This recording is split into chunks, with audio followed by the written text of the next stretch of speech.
The Austrian Armed Forces, known locally as the Bundesheer, completed a full migration from Microsoft Office to an open-source alternative called LibreOffice.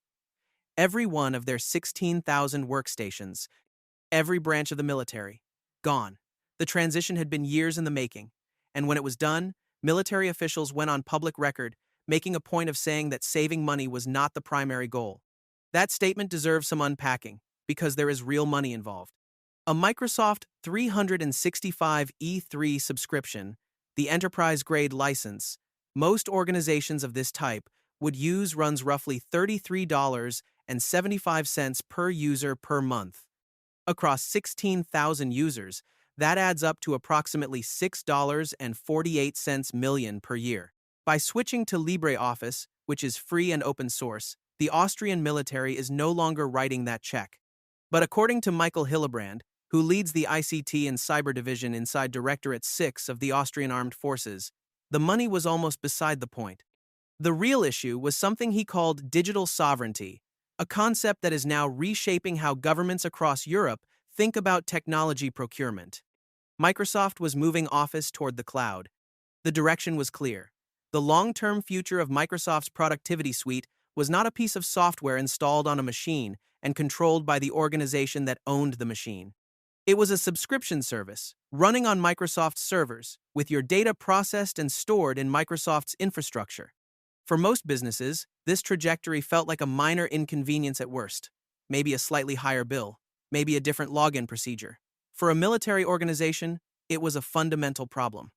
Hillebrand explained the reasoning in an interview on Austrian public radio, and it comes down to this.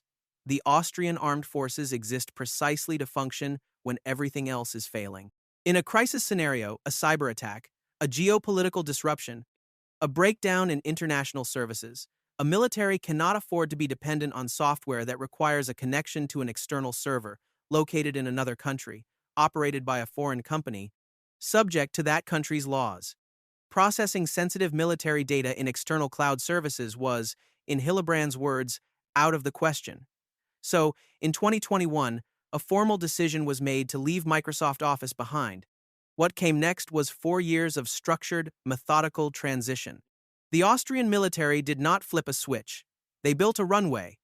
In 2022, internal developers began receiving training, and employees were given the option to voluntarily switch to LibreOffice.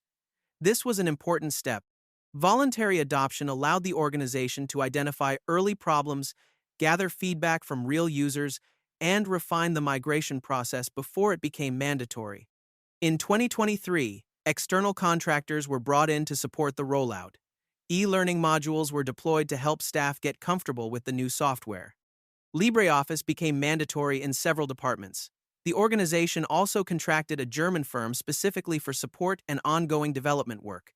Meanwhile, the technical team was doing significant behind-the-scenes work to make the migration stick. Standard document templates used across the military had to be rebuilt in LibreOffice's native format. Default file formats were changed to ODF, the Open Document Format, rather than Microsoft's proprietary DocX and XLSX extensions. Conversion filters were optimized so that files could still be exchanged with outside organizations using Microsoft software. Then there were the macros. This is the part of enterprise migrations that almost never makes headlines, but it is where migrations succeed or fail. Large organizations accumulate years of custom workflows built on top of Office software automated processes, form-heavy documents, complex spreadsheets with embedded logic. The Austrian military was running on Microsoft Office 2016, which contained numerous VBA macros and Access database solutions. All of those had to be rewritten for LibreOffice. The migration team rewrote those workflows using LibreOffice Basic, with some components handled in Python. Business owners reviewed and approved the outputs. It was painstaking work, and it took time. But by September 2025, Microsoft Office 2016 had been removed from every machine in the Austrian military. There is a small asterisk worth noting. Personnel with genuinely specialized requirements, specific workflows that could not be fully replicated in LibreOffice, can apply for a controlled installation of Microsoft Office 2024 LTSC, a non-cloud version. Microsoft Access, used in certain database applications, also remains available under restricted conditions. The military was not ideological about this. The goal was operational independence, not a symbolic purge. Most of the coverage of this migration focuses on what the Austrian military gave up. What gets less attention is what they gave back. The Austrian armed forces did not treat LibreOffice as a free resource they were simply extracting value from. They invested in it. Over the course of the transition, the military funded and developed new features that the software needed. Things like improved slideshow editing, better pivot table handling, improved list formats, and tools for deleting metadata from documents, which has obvious security implications for a military organization. In total, the equivalent of more than 5 person-years of development work was contributed back to the LibreOffice project. Those improvements are now part of the public software release.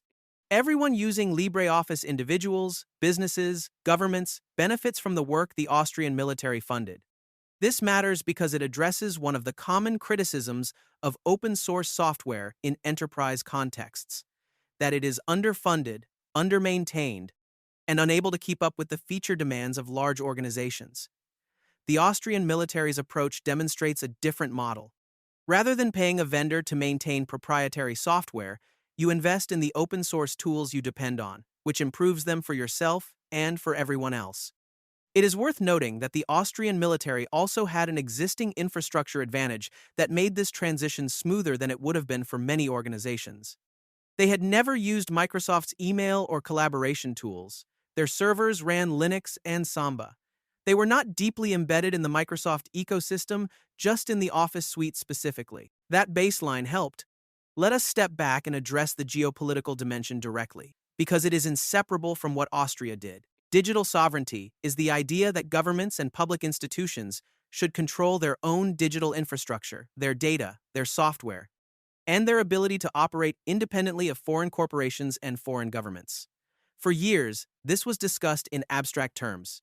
In 2025, it has become a concrete policy driver across Europe. Here is the underlying problem. The U.S. Cloud Act, passed in 2018, gives American federal law enforcement the ability to compel U.S.-based technology companies to produce data stored on their servers, regardless of where those servers are physically located. This means that data stored in a Microsoft data center in Germany or Ireland or anywhere else is still legally accessible to U.S. authorities under certain conditions. Microsoft has confirmed this in legal proceedings. No amount of European data centers changes the fundamental legal exposure as long as the company itself is American and subject to American law. For most organizations, this is a manageable risk. For military and defense organizations handling sensitive operational data, it is not. The concerns intensified in the current geopolitical climate.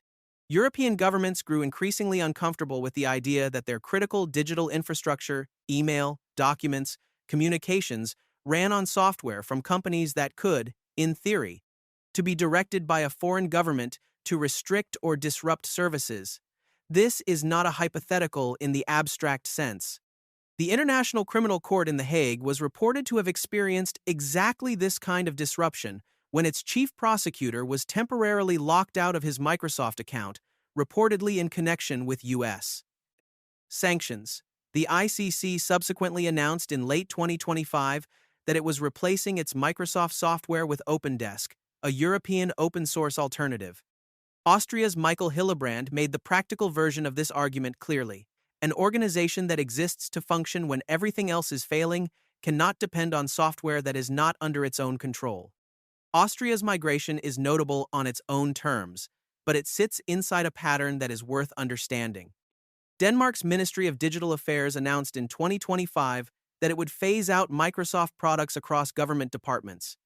The Danish digital minister, Caroline Stage Olsen, framed the reasoning in stark terms, saying that her country must never make itself so dependent on so few that it can no longer act freely. Copenhagen and Aarhus, Denmark's 2 largest municipalities, had already been moving in this direction.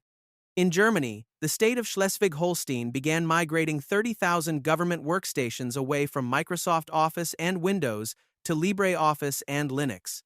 The state's digitalization minister said directly that they were done with Microsoft's cloud tools and expected to save tens of millions of euros over time. Germany's Federal Chancellor's Office also shifted away from Microsoft 365 to a sovereign open-source platform called OpenDesk, developed by the German Center for Digital Sovereignty. France has been running parts of its government on open-source software for years. The French gendarmerie moved to Linux and open-source tools starting in the early 2000s, and broader migrations have continued. Italy's Ministry of Defense projected savings of up to €29 million by replacing Microsoft Office across its operations. When you add it up across the continent, the numbers are substantial.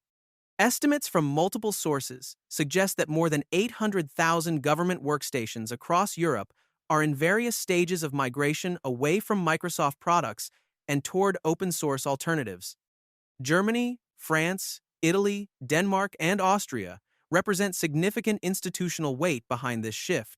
In July 2025, Germany, France, Italy, and the Netherlands formalized a joint effort by establishing the European Digital Infrastructure Consortium for Digital Commons, whose explicit goal is developing and scaling open-source tools for European governments.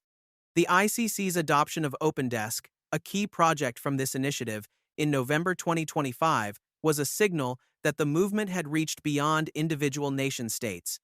It would be dishonest to present this as a frictionless story. LibreOffice is capable software. It handles the vast majority of real-world document creation, spreadsheet management, and presentation tasks effectively. But it is not identical to Microsoft Office, and the differences matter in some workflows.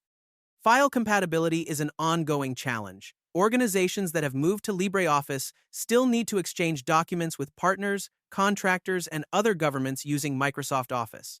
While compatibility filters have improved significantly, complex documents, particularly those with embedded macros, advanced formatting, or intricate spreadsheet logic, do not always translate perfectly between formats.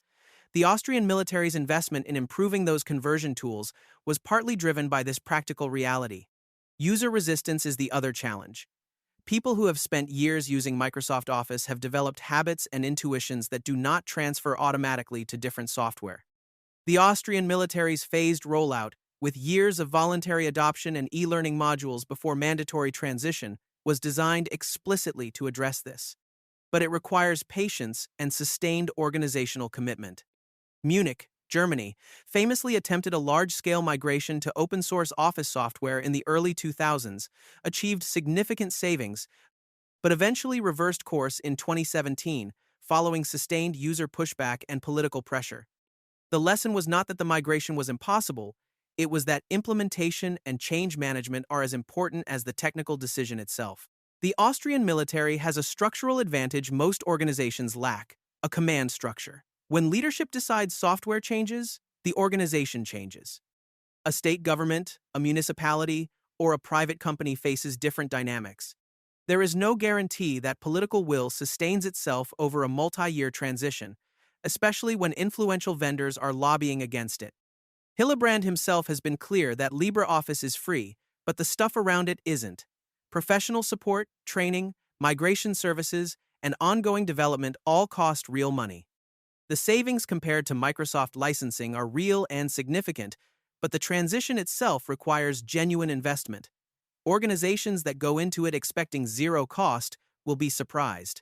The Austrian military's decision, and the broader European movement it represents, raises questions that extend well beyond government offices. First, it challenges the assumption that proprietary software dominance is permanent.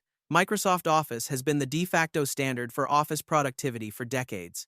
The network effects are real, the formats are ubiquitous, the skills are universal, the ecosystem is deep.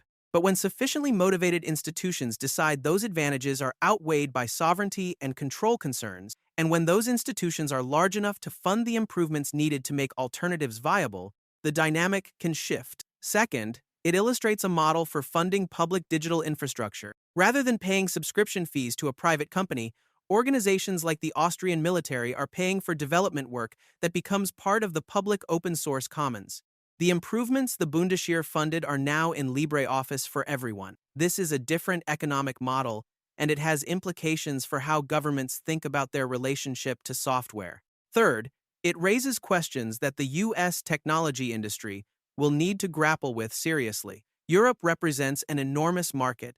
When multiple major European governments, militaries, and institutions begin exiting Microsoft's ecosystem, not because the software is bad, but because the geopolitical and legal exposure is too high, that is a structural challenge, not a sales problem. Microsoft has been developing what it calls sovereign cloud offerings, with European data centers and European operated infrastructure. But the fundamental constraint has not changed. An American company operating under American law cannot offer the same legal guarantees as software that is owned and controlled by the organizations using it. The Austrian armed forces did not make a dramatic, confrontational announcement. They made a methodical decision, spent 4 years executing it carefully, and completed it. 16,000 computers.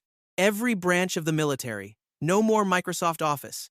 The $6.4 million annual saving is real, but it is not the point. The point is that a military organization decided its operational independence was too important to delegate to software it does not control. What is not in question is that the Austrian military made its decision, followed through on it completely, and is not looking back. For an institution whose entire purpose is to remain functional when everything else breaks down, control over its own tools is a requirement rather than a preference.